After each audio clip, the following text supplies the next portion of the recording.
तुला कसा मुलगा आवडेल, त्याच्याकडे काय काय असलं पाहिजे, कोणते गुण असले पाहिजेत? खरं बोलणारा, प्रामाणिक, गरीब. मी खरं बोलतोय आणि प्रामाणिक पण आहे. गरीब तर एवढा आहे, आमच्या घरात फ्रीज नाही. मला थंड पाणी प्यायचं असलं की मी विक्सची गोळी खातोय आणि त्यावर पाणी पितोय. तुझे नातेवाईक कसे आहेत? फ्रेंडली आहे की स्ट्रिक्ट आहेत? खरं सांगू का, माझ्या नातेवाईकांवर ना फुलं टाकावीशी वाटतात. फुलं कुंडी सकट. तू तुझ्या लाईफमध्ये आतापर्यंत कोणत्या गोष्टी कमावल्यात? खरं सांगतो, मी जे 24व्या वर्षी कमवलंय ना, ते कमवायला लोकांना 50-60 वर्ष लागतात. 50-60 वर्ष.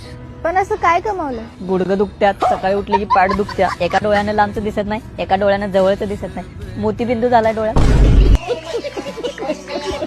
तुझं डेली रुटीन काय आहे? खरं सांगतो, आज पहाटे 4ला उठलो, 7 किलोमीटर जॉगिंग केली, त्यानंतर मस्तपैकी 1 तास जिम मध्ये व्यायाम केला, पौष्टिक ज्यूस वगैरे पिला. त्यानंतरचं स्वप्न मला नाही आठवत.